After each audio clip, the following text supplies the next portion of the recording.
ছাদ বাগানে যে এত সহজেই বাদাম চাষ করা যায় সেটা আমার কখনোই জানা ছিল না।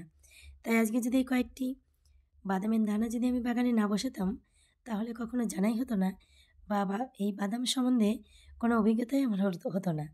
তো বন্ধুরা, নমস্কার। আপনাদেরকে গ্রিন নার্সারিতে আরও একবার স্বাগত জানাই। আপনারা সবাই কেমন আছেন?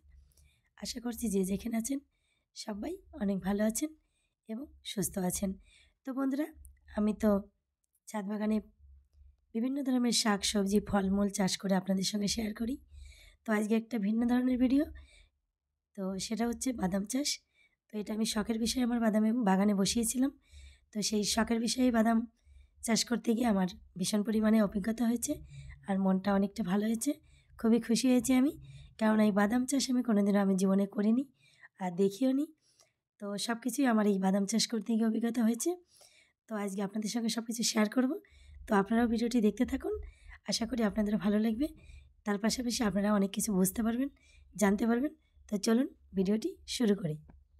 তো বন্ধুরা, বাদামগুলো কিন্তু আমার বাগানে রয়েছে মাছের শোলাতে। আমার তো বেশিরভাগই ফলমূল, শাকসবজি মাছের শোলাতে। তো সেই বাদামগুলোও কিন্তু মাছের শোলাতেই রয়েছে। তো বন্ধুরা, এখন কিন্তু বর্তমান ডিসেম্বর মাস। ডিসেম্বর মাসের প্রায় শেষ 2023। আর এই বাদামগুলো আমি যখন রোপণ করেছিলাম তখন ছিল আপনার হচ্ছে রথের মেলা।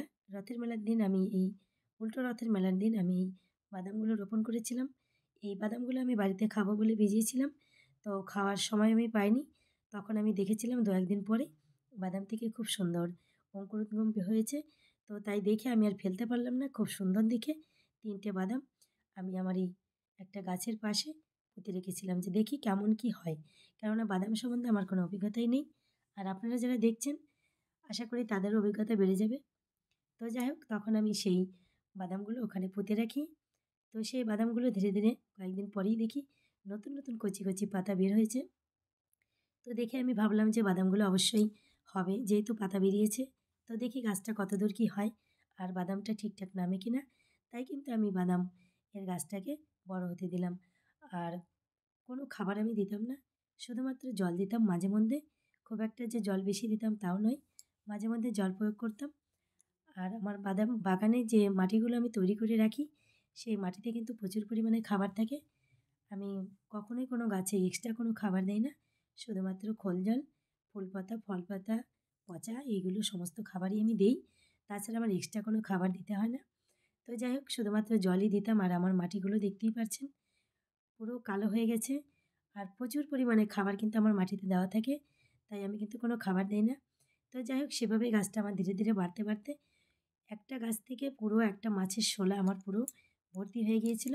আমি প্রায়ই আপনাদেরকে শর্ট ভিডিও, লং ভিডিওর মাধ্যমে দেখাতাম যে মাত্র 3টে দানা থেকে কতগুলো বাদাম গাছ আমার হয়েছে। তো প্রায়ই আমি দেখাতাম, কিন্তু জানি না মাটির নিচে এত সুন্দর বাদাম হয়ে বাদাম পড়ে সেই নতুন বাদাম থেকে আবার নতুন গাছ তৈরি হয়ে গেছে। প্লাস প্রচুর পরিমাণে বাদাম কিন্তু আমার পচে গেছে। কেননা আমি প্রথমেই বলেছি বাদাম সম্বন্ধে আমার কোনো অভিজ্ঞতা নেই। তাই বাদাম লাগানোর কতদিন পর বাদাম তুলতে হয় সেটাও আমি জানতাম না। তাই আইডিয়া করে আমি যখন গাছটাকে উপর দিকে তুলছি, দেখছি প্রচুর পরিমাণে বাদাম গাছের নিচে ঝুলছে। তো সেটা দেখেই আমি আইডিয়া করে বাদামটাকে তুলছি। তো তোলার পরে দেখতেই পাচ্ছেন আপনারা অবস্থা।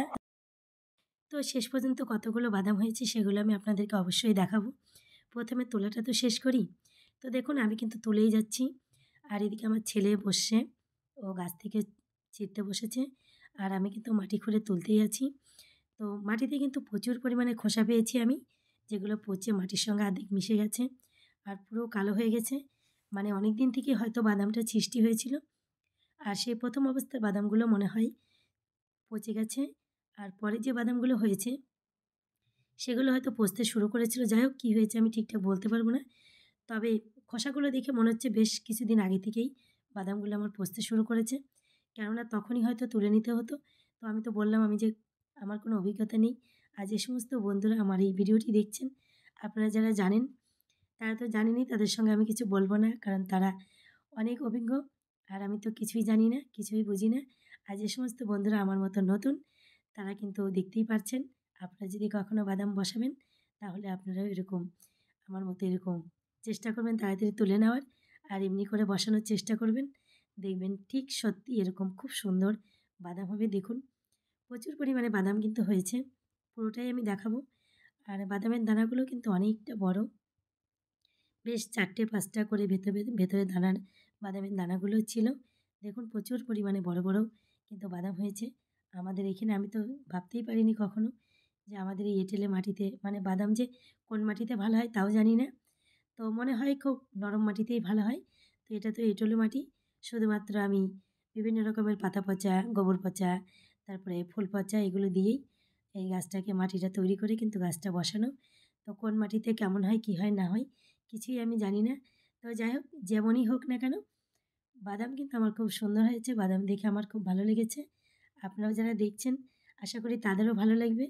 কারণ নতুন বাদাম গাছ বসানোর পরে এত সুন্দর বাদাম হয়েছে। তো আমার তো ভীষণই ভালো লাগছে। আর ১টা ২টো নয়, অনেক কয়েকটি বাদাম হয়েছে। আরেকটা কথা বন্ধুরা, যে বাদামের অঙ্কুরগুলো বেরিয়েছে, সেই বাদামগুলো কিন্তু আমি আর ফেলবো না। যেহেতু আমার একটু বাদাম চাষের অভিজ্ঞতা হয়েই গেল, তো আমি ভেবেছি যে গাছগুলো হয়েছে, চারাগুলো বেরিয়েছে, সেই চারাগুলোকে আমি আবার নতুন করে বসাবো। তাই এই অঙ্কুরগুলোকে আমি আর ফেলবো না। এগুলোকে আমি ছাদ বাগানে যে কোনো জায়গাতে পাত্রে জায়গা করে করে বসিয়ে রাখবো। তারপরে আমি যখন আবার এই বাদামগুলো তুলবো, অবশ্যই আপনাদের সঙ্গে শেয়ার করব যে এবার কেমন হলো। তো বন্ধুরা দেখতেই পাচ্ছেন খোসাগুলো, বাদাম কিন্তু ভেতরে নেই, শাঁসগুলো পচে গেছে, খোসাগুলো অনেকটা পচে গেছে। তো তারপরেও যেটুকু আছে সেটুকুই আমি আপনাদেরকে দেখাচ্ছি। তো দেখতেই পেলেন কতটা সহজভাবে, কতটা সুন্দরভাবে আমার ছাদ বাগানে আমি বাদাম চাষ করেছি। আর একটা নতুন অভিজ্ঞতাও আমার হলো। আর আমি কিন্তু এখনও কোনো ছাদ বাগানি আমার বন্ধুদের এখনও আমি দেখিনি কোনো ছাদে আমি বাদাম চাষ করতে। তাই ১ম এই আমি করেছি। তো আমার খুবই ভালো লাগছে। আর যে সমস্ত আমার ছাদ বাগানি বন্ধু বা এমনি বন্ধুরা রয়েছেন, আপনারা অবশ্যই একবার ছাদ বাগানে বা যে কোনো জায়গায় এরকম বাদাম চাষ করবেন। খুব সহজেই হয়ে যায়। তো যাই হোক বন্ধুরা, আপনাদের আমার আজকের ভিডিও কেমন লাগলো? আশা করি ভালো লেগেছে। যদি ভালো লেগে থাকে একটা লাইক করে দেবেন, একটা কমেন্ট করে দেবেন। আর আমার চ্যানেলে যদি নতুন হয়ে থাকেন তাহলে চ্যানেলটি সাবস্ক্রাইব করে আমার সঙ্গে থাকবেন। সবাই ভালো থাকবেন। তো দেখুন বন্ধুরা, আমি বাদামগুলো ধুয়ে মাটি ছাড়িয়ে নিয়েছি। তো দিয়ে রোদে শুকোতে দিয়েছি। আর যেগুলো অঙ্কুর ছিল খুব সুন্দর, সেগুলোকে আমি বেছে আলাদা করে নিয়েছি নতুন করে বসাবো বলে। যাই হোক, এত সময় আমার সঙ্গে থাকার জন্য অনেক অনেক ধন্যবাদ।